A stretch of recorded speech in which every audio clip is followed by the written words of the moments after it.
Hello दोस्तों, नमस्कार। कैसे हैं आप सारे? आई होप आप सब अच्छे होंगे, स्वस्थ होंगे, मस्त होंगे। गाइस, मैं लेकर के आ गया हूँ आपके लिए एक बहुत ही धमाकेदार और मज़ेदार वीडियो। गाइस, ये class sociology class 12th UP board 2025 के लिए होने वाली है, जो मोस्ट इंपोर्टेंट क्वेश्चन की होने वाली है। इसमें टॉप 30 क्वेश्चन होने वाले हैं। ठीक, ये हमारा लेक्चर नंबर 1 है, यानी भाग 1। ठीक गाइस, आइए वीडियो को शुरू करते हैं। मोस्ट इंपोर्टेंट जो सोशोलॉजी क्वेश्चन हैं, पहला क्वेश्चन है हमारा, समुदाय से आप क्या समझते हैं? तो छोटे छोटे समूह में रहने वाले लोग जो बिना स्वार्थ के सामान्य जीवन जीते हैं, उसे समुदाय कहा जाता है। ठीक, जो छोटे छोटे समूह में रहने वाले लोग होते हैं, जो बिना स्वार्थ के किसी भी स्वार्थ के सामान्य जीवन जीते हैं, तो हम क्या कहते हैं?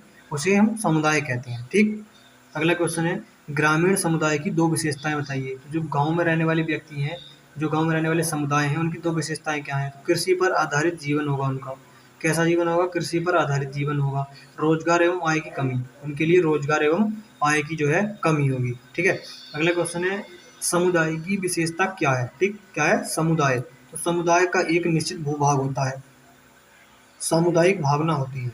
ठीक, इसके अंदर जो है एक सामुदायिक भावना पाई जाती है। ठीक है, अगला क्वेश्चन है, वर्ग से आप क्या समझते हैं? तो समान सामाजिक आर्थिक स्थिति के लोग।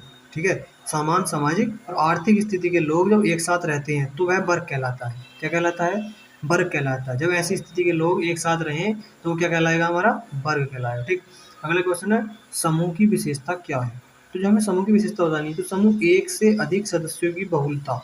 समूह के अंदर क्या होता है? एक से अधिक सदस्यों की बहुलता पाई जाती है। एक दूसरों की पारस्परिकता या निर्भरता इनके ऊपर होती है। ठीक है, अगला क्वेश्चन है, समाज को परिभाषित कीजिए। तो समाज की परिभाषा देनी है। तो पार्सन्स ने कहा था, पार्सन्स के अनुसार समाज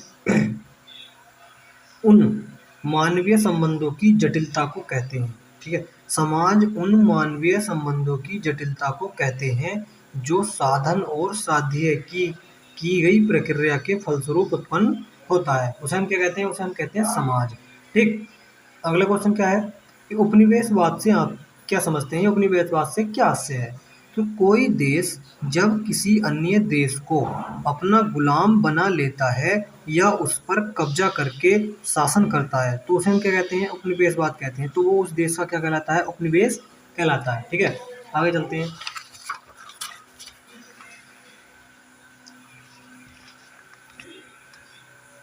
तो इसमें अगला क्वेश्चन है कि नगरीय समुदाय क्या है?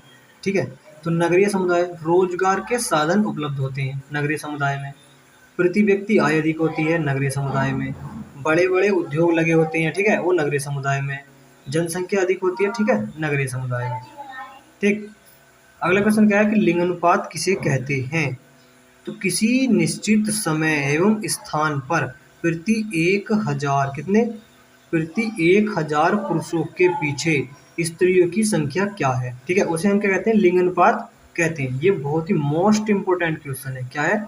मोस्ट इंपोर्टेंट क्वेश्चन है सन 2025 के बोर्ड एग्जाम के लिए। ठीक है, अगला क्वेश्चन है इसमें, जनसंख्या वृद्धि क्या है, उसको रोकने के उपाय। तो जनसंख्या वृद्धि क्या है? तो दो समय अंतरालों के बीच, दो समय अंतरालों या दो समय बिंदुओं के बीच जनसंख्या में होने वाले परिवर्तन को जनसंख्या वृद्धि कहते हैं। ठीक है, जनसंख्या में होने वाला परिवर्तन है, उसे हम क्या कहेंगे? जनसंख्या वृद्धि। ठीक है, और रोकने के उपाय क्या है? शिक्षा का प्रचार प्रसार करना है, जागरूकता होनी चाहिए, तो इसे हम रोक सकते हैं। ठीक है, हमें इसके बारे में बताना चाहिए, इसके जो जनसंख्या वृद्धि से जो हमें समस्याएं देखनी पड़ रही हैं, उसके प्रति हमें जागरूकता होनी चाहिए, जानने के प्रति हमें इसे बताना चाहिए, लोगों को बताना चाहिए कि इसके क्या क्या जो है दुष्प्रभाव हमारे ऊपर पड़ रहे हैं जनसंख्या वृद्धि के। ठीक है, तो अगला क्वेश्चन क्या है इसमें कि माल्थस का जनसंख्या सिद्धांत क्या है? तो माल्थस के अनुसार जनसंख्या में ज्यामितीय रूप से वृद्धि होती है, ये परिवर्तन होता है। किससे होता है? ज्यामितीय रूप से। ठीक है, और खाद्य पदार्थों में अंगणितीय वृद्धि होती है। ठीक, यानी कि कहने का मतलब यह है, जनसंख्या तो ज्यामितीय रूप से बढ़ेगी, यानी कि 2, 4, 8, 16 ऐसे बढ़ेगी। 2, 4, 8, 16, 32, 64। और जो खाद्य पदार्थ हैं, वो अंगणितीय वृद्धि होती है। तो अंगणितीय कैसे? अंगणितीय मतलब जैसे कि 1, 2, 3, 4, 5 ऐसे डॉट डॉट, कितने भी आवक होते जाएं, तो इसमें और इसमें बहुत अंतर है, ठीक है। इसलिए जब तक ये संतुलन में नहीं आ जाता, जब तक जो है जनसंख्या वृद्धि या फिर जो हमारे संकट हैं वो हमारे ऊपर वो नहीं हटने के, ठीक है। तो ये जो है संतुलन में लाना बहुत जरूरी है, ये जनसंख्या का असंतुलन है, ठीक है। अगला है भारत में जनजातियों की मुख्य विशेषता क्या है। तो जनजातियों की मुख्य विशेषता पूछ रहा है, तो समान भूभाग, जो जनजातियां होती हैं वो समान भूभाग पर निवास करती हैं, आधुनिकता से परे होती हैं, बिल्कुल उन्हें आधुनिकता का ज्ञान ही नहीं है, समान संस्कृति उनके अंदर होती है, ठीक है, वो एक संस्कृति को अपनाए हुए होते हैं शहरी, प्रकृति संपदा से जुड़े होते हैं, वो जितने भी होते हैं वो क्या होते हैं, प्राकृतिक संपदा से जुड़े होते हैं, ठीक है। अगला क्वेश्चन क्या है कि जाति पूर्वग्रह को परिभाषित कीजिए। क्या है जाति पूर्वग्रह, तो जब कोई बड़ी जाति के लोग, ठीक है, कोई बड़ी जाति के लोग होंगे, वो छोटी जाति को क्या करते हैं, छोटी जाति को हीन समझते हैं, क्या समझते हैं, हीन, तुच्छ समझते हैं, छोटा समझते हैं, या नकारात्मक भाव बनाकर चलते हैं, उनके प्रति नकारात्मक भाव, ये उनकी उनके प्रति जो गलत सोच होती है कि ये छोटे व्यक्ति हैं, इनकी सोच छोटी है, ये नीच व्यक्ति हैं, तो ये जो भावना होती है, इस भावना को कहते हैं हम जाति पूर्वाग्रह, ठीक है। क्या कहते हैं इसको हम, जाति पूर्वाग्रह। ये क्वेश्चन जो है बहुत ही मोस्ट इम्पोर्टेंट है। क्या है, मोस्ट इम्पोर्टेंट, सन 2025 के लिए, ठीक है। आगे आ जाइए, अगला क्वेश्चन है इसमें, प्रश्न नंबर 14 है कि पुत्र अधिमान्यता क्या है। ये क्वेश्चन ही मोस्ट इम्पोर्टेंट है 2025 के लिए। पुत्र अधिमान्यता क्या है, तो जिस परिवार में पुत्री से अधिक पुत्र को मान्यता दी जाए, यानी कि पुत्री से अधिक पुत्र को मानते हैं तो उस परिवार में, तो उसे क्या कहते हैं हम, पुत्र अधिमान्यता, यानी कि पुत्री से अधिक पुत्र को मान्यता दी जा रही है तो वो क्या है, पुत्र अधिमान्यता है, ठीक है। अगला क्वेश्चन क्या है कि अनुसूचित जाति की समस्याएं क्या है। जो अनुसूचित जाति है, तो भूमिहीनता, उनके पास भूमि नहीं है, भूमिहीन है वे, अशिक्षा एवं अज्ञान, उनके लिए जो है शिक्षा भी जरूरी नहीं है, मतलब ऐसा समाज समझता है, समाज के लोग समझते हैं कि उनके लिए शिक्षा जो है और ज्ञान है, ज्ञान उनके लिए जरूरी नहीं, तो इसलिए वो अशिक्षित है, अज्ञानी है, ठीक है। अगला क्वेश्चन है ऋणग्रस्तता, वो ऋण से घिरे हुए हैं, ठीक है। अगला है जातीय पूर्वाग्रह से पीड़ित, तो वो जातीय पूर्वाग्रह से पीड़ित है, यानी कि ऊंची जाति के व्यक्ति उन्हें तुच्छ समझते हैं, नीच समझते हैं, ठीक। अगला क्वेश्चन है प्रश्न नंबर 16 है कि नातेदारी से आप क्या समझते हैं, ठीक। तो वह संबंध जिनको रक्त, विवाह या रिश्तेदारी, किससे, रक्त हो, विवाह हो या फिर रिश्तेदारी, ठीक, से मान्यता मिले, उसे हम नातेदारी कहते हैं, ठीक, समझ में आ गया। अगला क्वेश्चन है प्रश्न नंबर 17, संयुक्त परिवार की विशेषता क्या है। हमें संयुक्त परिवार की विशेषता बतानी है। संयुक्त परिवार में बड़ा आकार होगा, यानी बहुत सारे जने होंगे तो बड़ा आकार भी होगा, ठीक है। सामूहिक संपत्ति, सामूहिक संपत्ति होगी, यानी कि जो है सभी की जो संपत्ति है उस पर सभी का अधिकार होगा। सामान्य रसोई होगी, मतलब सभी की एक रसोई होगी, सारी जो घर की स्त्रियां हैं, महिलाएं हैं, वो सब एक ही रसोई में खाना बनाएंगी। एक निवास स्थान होगा, सबका जो है एक ही निवास स्थान होगा, सब एक ही घर में रहते होंगे, ठीक है।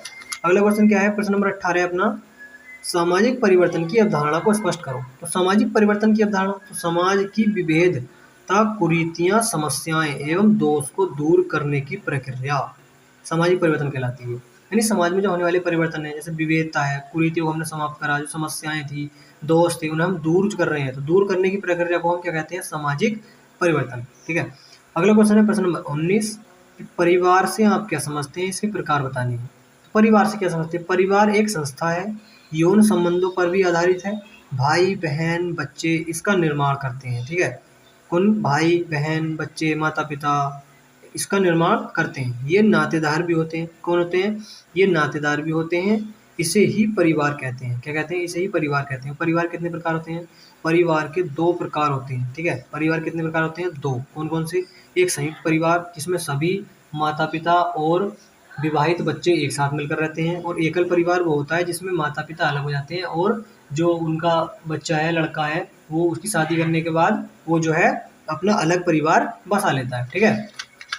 आगे आ जाते हैं, इसमें अगला क्वेश्चन है अपना प्रश्न नंबर 20 कि भूमंडलीकरण क्या है। तो भूमंडलीकरण का अर्थ होता है विश्व का एक साथ जुड़ना, ठीक है। पूरे भूमंडलीकरण का मतलब होता है पूरे भूमि का या पूरे विश्व का एक साथ जुड़ना, ठीक है। वो चाहे विचारों के माध्यम से हो, व्यापार के माध्यम से हो, पूंजी के माध्यम से हो या सेवाओं के माध्यम से, लेकिन पूरे व्यापार का एक, पूरे विश्व का एक साथ जुड़ना ही भूमंडलीकरण कहलाता है। माध्यम चाहे कोई सा भी हो, किसी भी माध्यम से वो एक साथ जुड़ रहा हो। ठीक है, अगला क्वेश्चन है अपना बाजार क्या है, प्रश्न नंबर 21। तो वह स्थान जहाँ क्रेता और विक्रेता आपस में वस्तुओं का क्रय विक्रय करते हैं। ठीक है, वह स्थान, स्थान कोई सा भी हो, कहीं भी हो, वहाँ पर क्रेता हो विक्रेता हो और आपस में वो वस्तु का क्या कर रहे हो, क्रय विक्रय यानी खरीद रहे हो और बेच रहे हो, तो वह क्या कहलाता है, बाजार कहलाता है। ठीक, मोस्ट इंपोर्टेंट क्वेश्चन है ये भी एक, कि बाजार क्या है। ठीक है, अगला क्वेश्चन है वस्तुकरण किसे कहते हैं। तो वह वस्तु जो पहले खरीदी या बेची न जाती हो, जो वस्तु पहले खरीदी या बेची न जाती हो परंतु बाद में खरीदी या बेची जाने लगे, उसे वस्तुकरण कहते हैं।